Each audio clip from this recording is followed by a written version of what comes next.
शं वरुणः शन्नो भवत्पर्यमा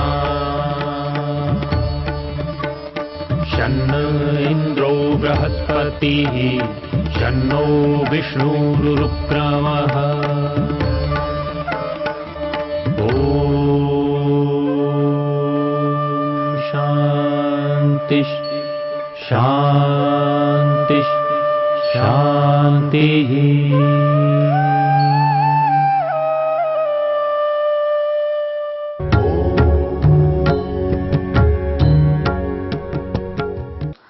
परमात्मा जिस ऐश्वर्य से युक्त है उस ऐश्वर्य से युक्त हम सब भी हो जाएं। बिना मार्गदर्शक के एक सामान्य मनुष्य ठीक ठीक नहीं चल सकता। हमें छोटी छोटी चीजों के लिए भी, व्यवस्थाओं के लिए भी जानकारों की सहायता लेनी होती है, विद्वानों की सहायता लेनी होती है। और वो विद्वान भी, देवलोग भी अपने अपने स्तर पर, अपने अपने तरीके से हमें मार्ग दिखाते हैं। तो ये आर्य, ये मनुष्य, सज्जन देवों से प्रार्थना कर रहे हैं, हे देवों, तेन वयम भगवंतः स्यामा, हम उस ऐश्वर्य से युक्त हो जाएं जिस ऐश्वर्य से युक्त वो परमात्मा है, जिस आनंद से युक्त वो परमात्मा है, वही आनंद हमारे को भी आ जाए। ऐसा मार्गदर्शन आप हमारा करो। यदि देव परमात्मा को छोड़ करके अन्य प्रत्यक्ष चीजों को देखते हुए हमारे को मार्गदर्शन करें तो उनका मार्गदर्शन अलग तरह का होगा। और ये देव यदि परमात्मा को और परमात्मा के विधान को ध्यान में रखते हुए हमारा मार्गदर्शन करें, सुख प्राप्ति का मार्ग बताएं, तो उनका मार्गदर्शन अलग प्रकार का होगा। यूं तो सांसारिक सुखों को भोगने की दृष्टि से, सांसारिक साधनों की उपलब्धता की दृष्टि से भी लोग हमें मार्गदर्शन करते हैं। देखिए, ये भोजन है, ये व्यंजन है, ये बहुत स्वादिष्ट है, इसकी सुगंध बहुत अच्छी है, इसमें ये गुण हैं। ये सब चीजें सामाजिक एक सामान्य विद्वान भी बताता है, पाक विद्या का विशेषज्ञ भी बताता है। लेकिन वो केवल स्वाद तक बताएगा, वो कुछ गुणों तक बताएगा। लेकिन परमात्मा की दृष्टि से वो खाद्य पदार्थ खाने योग्य है या नहीं है, वो वस्तु खाने योग्य है या नहीं है, ये सब विद्वान नहीं बता सकते। जो विद्वान परमात्मा को छोड़ करके हमारा निर्देशन कर रहा है, जिसे परमात्मा का विचार ही नहीं है, केवल भौतिक व्यवस्थाओं को देख करके वो हमारा मार्गदर्शन कर रहा है, उसका मार्गदर्शन परमात्मा की तरफ पूरी तरह ले जाने वाला नहीं हो सकता। उसमें कुछ न कुछ त्रुटियां अवश्य होंगी। तो आर्य को यह पता है कि परमात्मा ही पूर्ण ऐश्वर्य से युक्त है और उसके बताए हुए मार्ग पर ही चल के मैं संपूर्ण ऐश्वर्यों को प्राप्त कर सकूंगा, ठीक तरह से ऐश्वर्य वाला हो सकूंगा। इसलिए वो देवों को संबोधित कर रहा है, देवास्तेन वयम भगवंतः स्याम। हे विद्वानों, हम सब उस परमात्मा की रीति से ही, परमात्मा के विधान से ही भग वाले बने, ऐश्वर्य वाले बने। और इससे निषेधात्मक विपरीत अर्थापत्ति ये निकलती है कि परमात्मा को छोड़ करके हम भगवान ना बन जाएं, परमात्मा के विधान को छोड़ करके हम ऐश्वर्यों को खड़ा कर लें, इकट्ठा कर लें, ऐसे भगवान हम ना बन जाएं। संसार हमें भगवान कहता रहेगा, इसके पास बहुत धन है, लेकिन यदि परमात्मा की विधि से, परमात्मा के निर्देश के अनुसार वो धन ऐश्वर्य इकट्ठा नहीं किया गया है तो वो अंततः सुखदायी नहीं होगा। इसलिए ये आर्य प्रार्थना कर रहा है कि परमात्मा की रीति से, उस परमात्मा के द्वारा ही हम ऐश्वर्यशाली बने। ये भौतिक चीजों पे भी जहां लागू होता है, और इसको अंततः आनंद की दृष्टि से, मोक्ष की दृष्टि से देखा जाए तो वो सुख तो परमात्मा की रीति से ही प्राप्त हो सकता है। जिस आनंद के कारण परमात्मा ऐश्वर्य युक्त है, वो आनंद हमें भी प्राप्त हो जाए। परमात्मा को संबोधित करते हुए अगली पंक्ति के प्रथम चरण में उसकी स्तुति की जा रही है। यह परमात्मा तन्त्वा भग सर्व इत जो हवीति। हे परमात्मा, तम त्वा, हे भग स्वरूप परमात्मा, उस आपको,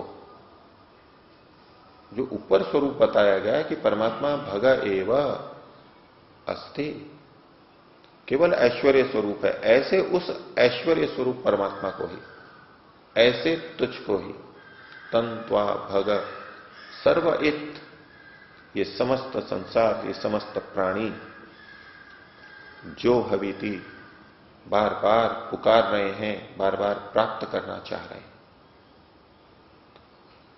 समस्त जीवों का प्रयत्न तेरे उस ऐश्वर्य को पाने के लिए ही लगा हुआ है। चाहे मनुष्य हो, चाहे अन्य प्राणी हो, सबकी दौड़ परमात्मा के उस आनंद को, ऐश्वर्य को पाने के लिए ही लगी हुई है।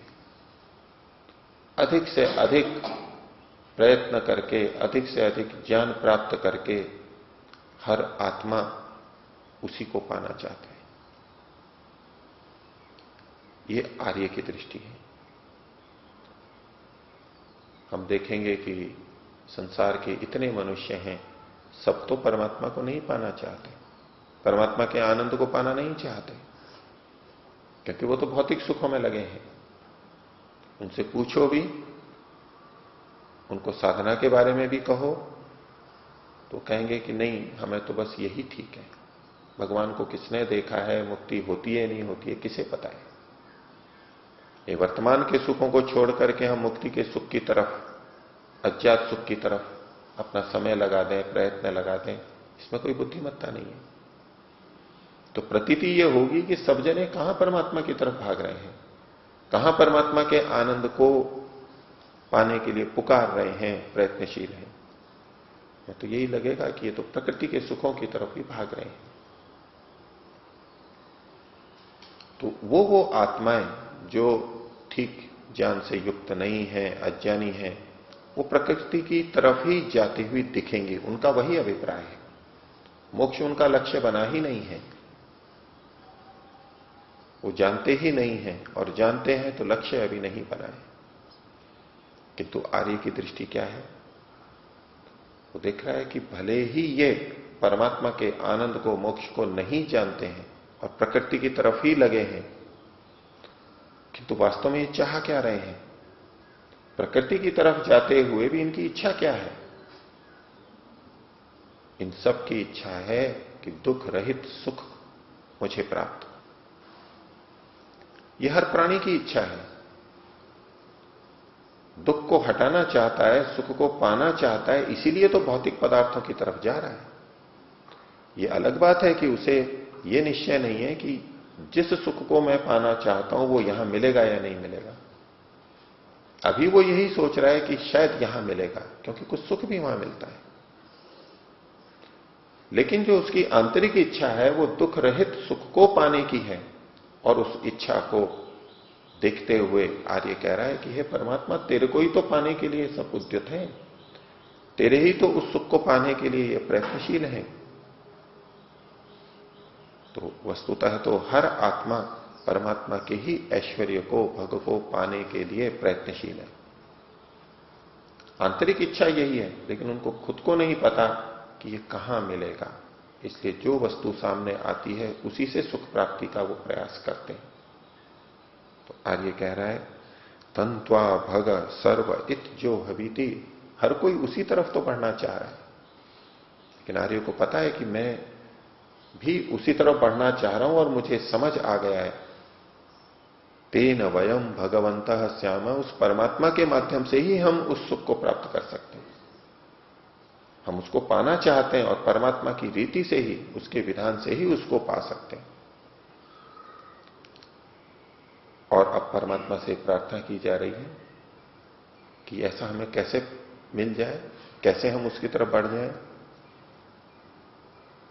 प्रथम पंक्ति के अंत में देवताओं से भी प्रार्थना की गई, हमें ऐसा ही निर्देश दो जो कि परमात्मा के अनुकूल हो।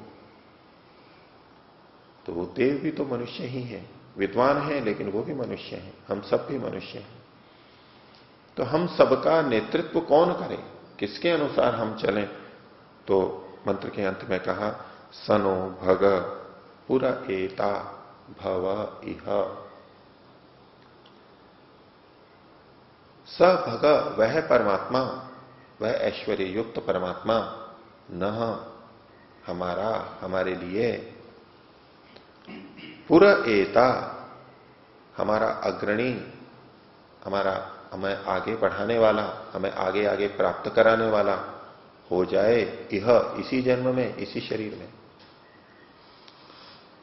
परमात्मा का नेतृत्व हमारा रहे, हम परमात्मा के निर्देश के अनुसार चलते चलें। परमात्मा तो निर्देश करता रहता है, वेद का उपदेश भी उसने दे ही दिया है, और परंपरा से भी विद्वानों के माध्यम से हमें उसका उपदेश प्राप्त होता रहता है। लेकिन हम परमात्मा को अपना पूरा एता नहीं बना पाते, अपना नेतृत्व करने वाला नहीं बना पाते, अपना अग्रगामी नहीं बना पाते। तो परमात्मा हमारा अग्रगामी बन जाए, उसी के निर्देश के अनुसार, उसी के पीछे पीछे हम चलें। और यही वो रास्ता है कि हम भी परमात्मा के आनंद को, ऐश्वर्य को पा सकेंगे। तो जिस इच्छा को लेकर के हम सब मनुष्य चल रहे हैं, दुख रहित सुख की प्राप्ति के लिए, उसके लिए एक महत्वपूर्ण सूत्र है कि हम परमात्मा को ऐश्वर्य संपन्न समझें। वही वास्तव में ऐश्वर्य है, ऐश्वर्य ही ऐश्वर्य है। और जितने भी हमें निर्देश करने वाले देव लोग हैं, विद्वान लोग हैं, वो परमात्मा की आज्ञा के अनुरूप हमें निर्देश प्रदान करें, और वही परमात्मा हमारा नेतृत्व करने वाला बन जाए, हम उसी को अपना नेता समझें कि हमें इसी के अनुसार चलना है। और यही सब प्राणियों की इच्छा है, सब प्राणी बार बार उसी को पुकारते हैं। तो जब उसी को पुकारते हैं तो हम क्यों ना उसी को पाने के लिए प्रयत्नशील हों। हम पुकार तो उसी को रहे हैं, हम पाना तो उसी के आनंद को चाह रहे हैं, लेकिन मार्ग हमने दूसरा पकड़ लिया है। ये आर्य को समझ में आता है कि मुझे तो मार्ग भी वही रखना है जो परमात्मा का है, क्योंकि जब सभी उसी को चाहते हैं तो उसी के अनुसार हमें चलना ही होगा, उसी के अनुसार चल करके ही हम परमात्मा को प्राप्त कर सकते हैं। तो इस मंत्र में भग और भगवान शब्द अनेक बार आए। इस मंत्र में परमात्मा को ही देवता के रूप में स्वीकार किया गया। भगवान इस मंत्र का देवता है, इस मंत्र का विषय वो परमात्मा ही है। और परमात्मा का जो स्वरूप, जो भगत स्वरूप, उसकी भगवत्ता को यहां पर प्रदर्शित किया गया, उसको जान के समझ करके मनुष्य कैसा बनेगा। तो इस मंत्र का ऋषि है वशिष्ठ। जिस ऋषि ने इसका साक्षात्कार किया, इस मंत्र को समझा और उसके अनुसार आचरण किया, उसको फैलाया, उसका नाम वशिष्ठ पड़ गया। उस ऋषि का अपना नाम जो भी रहा हो, लेकिन उसका यह गुणवाचक नाम पड़ गया वशिष्ठ,